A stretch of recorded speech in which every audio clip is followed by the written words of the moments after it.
আমাদের রাজ্যের আকাশে গেরুয়া আবির উড়বে, ভারতবর্ষের আকাশে গেরুয়া আবির উড়বে 4 জুন। এইবার এই সরকারটার নাম রেখেছে মামাটি মানুষ। মায়েদের ইজ্জত ভুলুণ্ঠিত হচ্ছে, মায়েরা ধর্ষিত হচ্ছে, লাঞ্ছিত হচ্ছে, মায়েরা খুন হয়ে যাচ্ছে, আর মাটি রক্তাক্ত, আর মানুষ দিশেহারা। এই মানুষকে দিশা দেখাতে পারে ভারতীয় জনতা পার্টি, মানুষকে দিশা দেখাতে পারে ভারতীয় জনতা পার্টি। আমরা এবারে ভারতীয় জনতা পার্টিকে ডাবল এমপি উপহার দেব। কটা ছিল? 18টা এমপি ছিল, ডাবল হলে কটা হবে? 36টা এমপি, 36 জন সাংসদ। উত্তরবঙ্গের 8টা লোকসভা আছে, 8টা লোকসভায় গতবার 7টা জিতেছিল, এবার 8টাও জিতবে।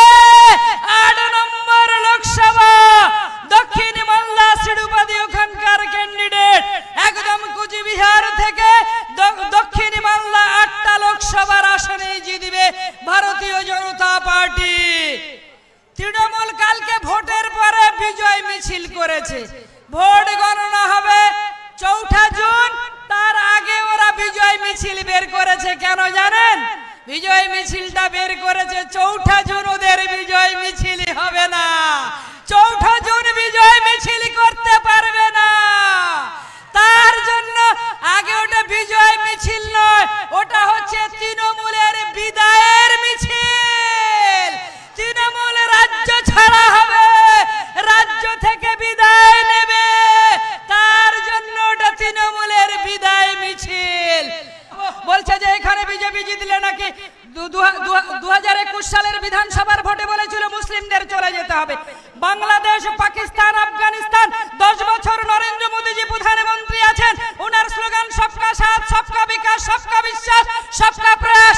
এই স্লোগানকে সামনে রেখে আমাদের সমুদ্র হিমাচল থেকে 130 খানা প্রকল্প চলছে। সমস্ত প্রকল্পগুলো, যোজনাগুলো জাতি, ধর্ম, বর্ণ নির্বিশেষে মানুষের কাছে পৌঁছে দেওয়া হচ্ছে। এই রাজ্য সরকার সেই প্রকল্পগুলো, যোজনাগুলো পৌঁছে দিচ্ছে না মানুষের কাছে, আর কিছু পৌঁছে দিল নাম পরিবর্তন করছে। 10 বছরে একজন মুসলিম মানুষকে, সংখ্যালঘুকে বাংলাদেশ, আফগানিস্তান, পাকিস্তানে যেতে হয়নি। আমরা ভারতীয় মুসলিম, আমাদের জন্ম এই ভারত ভূমিতে, আমরা ভারত ভূমিতেই বড় হয়েছে, এখানেই আমরা মানুষ হয়েছে, এখানেই বসবাস করব।